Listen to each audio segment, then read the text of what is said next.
thanks for tuning in to yet another video. Just wanted to go over a few things when it comes to ownership of a new bike.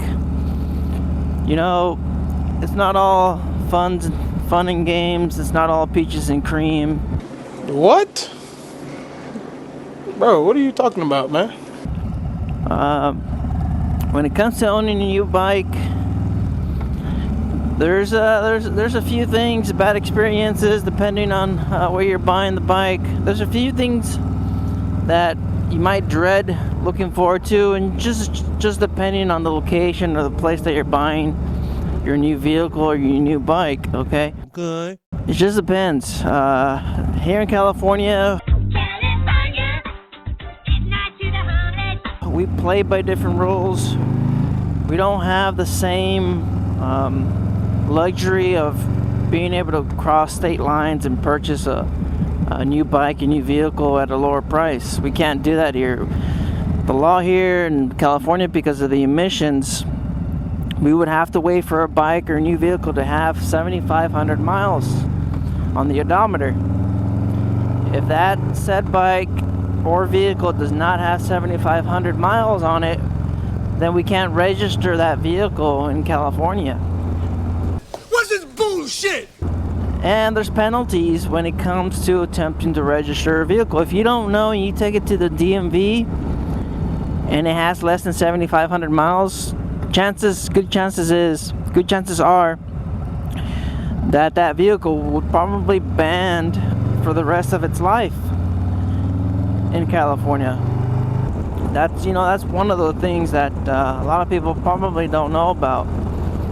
Now, as I mentioned, in California, there's also markups and there's also fees when it comes to buying new at a dealership, at a dealership. Now, and this just depends on the location that you're purchasing from. So far, I believe so far the only ones that are probably not charging a markup or dealer fees is Laidlaw's Harley-Davidson. And I highly doubt you'll find a dealership in California that, other than Laidlaw's Harley-Davidson, that won't charge you markup or fees. In fact, from what I've seen and read, Laidlaw's Harley-Davidson, they seem to be sold out on a lot of their bikes all the time, mainly because they have good practices. They're not trying to scam customers out of their money. So that's why they're always sold out of lowrider S's. You know, they're sold out of a lot of popular models because they don't have, as their saying goes, no markup, no fees, no gimmicks, no games. They don't mess around with that stuff. They don't try to, scam people out of their money. They're an honest dealership, and those are, like I said, far and few between. So it's great to have a dealer here in California, because almost nobody else is doing this.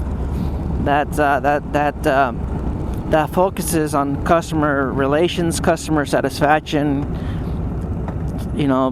Just something that they don't really see that often anymore. And with the things that it's going right now, with the ways things are going, Harley-Davidson ain't selling too good right now, and the pandemic's also not helping. So they're hurting right now, and that's just some of the minor stuff that goes on over here in California. And I've seen a lot of the MSRPs that are outside of California, and they're all pretty great deals. A lot of people, from what I've seen, they're paying $1,800 for the bike, $1,900 out the door. So far, California is probably the only one where I consistently see over $20,000, $21,000, $22,000. I even have viewers telling me how some dealerships are trying to get $26,000, $25,000 out the door for this bike, for this lowrider S. And this is recently. I was just informed this month, September, where they were asking for $26,500. I'm out, man. It's tripping. Yeah, it's nuts. But the dealerships, they're not owned by the manufacturer. They're not owned by the manufacturer, so they could practically do whatever they want, whatever they like to do, because they pay a franchise tax, sorta. They pay into the brand, they pay into the dealership. So, and that's what gives them the right to sell Harley-Davidsons. All right, it's kind of like any other thing. You have to pay the manufacturer the franchise tax. You have to pay into it. You have to buy your right to sell the brand. And Harley-Davidsons, they're not going to step into practices at dealerships, but I mean, they do have. That being said, they do have a system in place to reward good practices, to reward good dealerships, and that's what they do with these surveys. I made a video on this. That's why these surveys are so crucial to the dealership, because Harley-Davidson, they give out small bonuses for dealerships that sell their bikes and have good customer relationship. So they give minor bonuses to the dealerships, and those little bonuses they get spread out through management, through the sales guy, through the service writer, depending on what part of the dealership you went ahead and you dealt with. So that's all part of buying a new bike, a new vehicle.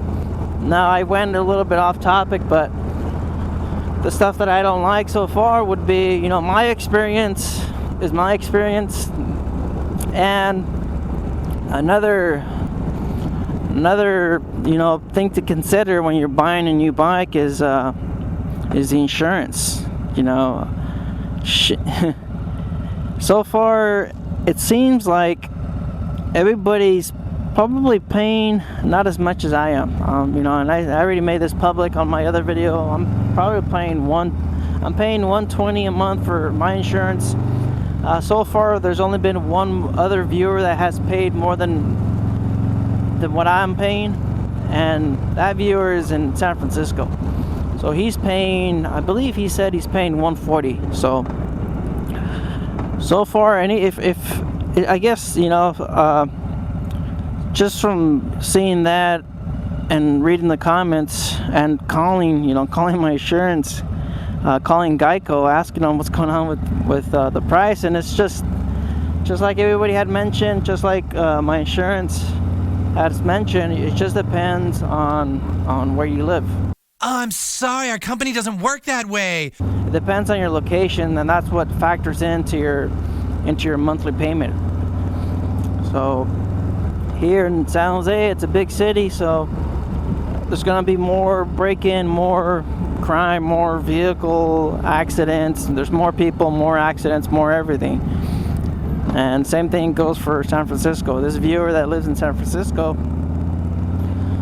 he's paying about $20 more than I am. And we have the same bike. We have clean records. We've been driving for a while. And we're paying over, $120 a month. Dang it, guess you have to deal with our packages. Before buying the bike, I knew I was going to pay an arm and a leg for insurance. It's it's an additional. I was paying for my 3 bikes, basic coverage. I was paying $110 a year. All right, $110 a year. Bought the bike, bought this one, and now I'm paying $126 a month.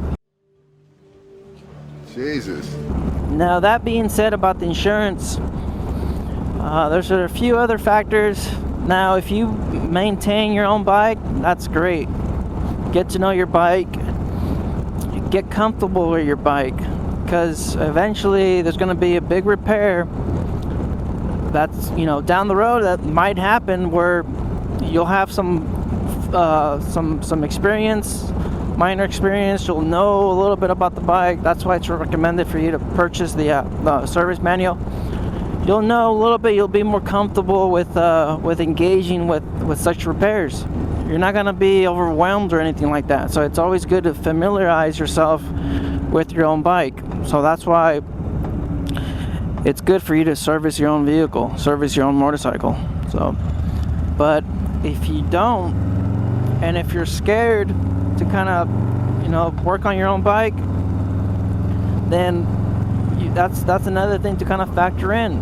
Now, I mean, like I said, this is the same thing with used and old and new bikes. I guess this one's not really what I hate about owning the bike, but I mean, a lot of people, they get a new vehicle, they get a new bike, and they're afraid to kind of take it to a separate shop. They're afraid to kind of take it to a basic repair shop.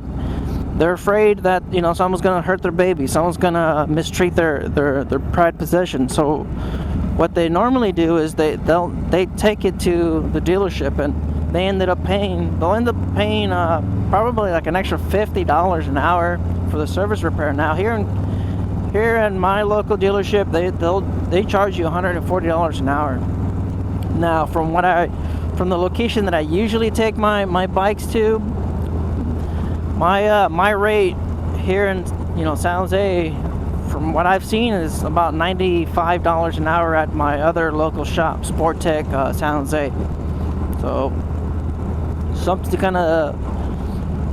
kind of factor in, since it's a new bike. And I know a lot of you guys, because I used to work at the service shop, a lot of you guys are just kind of hesitant to leave it at an independent mechanic, at an independent service shop. So those are just some of the things that I've disliked about owning a new bike, is just the price, dealing with these dealerships, 5-6 hours of negotiating, and the insurance is a big one.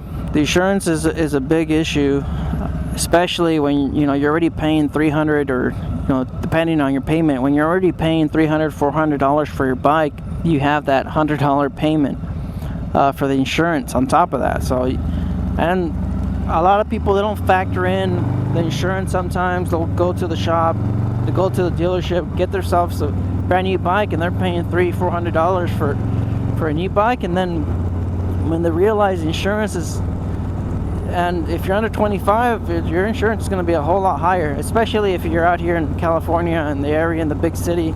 Thanks for tuning in. These are what I dislike about buying a new bike, owning a new bike, owning a new vehicle.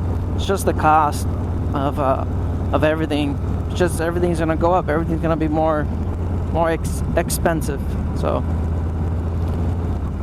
all right, guys, stay out there, ride safe. Summertime weather, it's beautiful out here. So, you guys stay out there, stay safe. Later.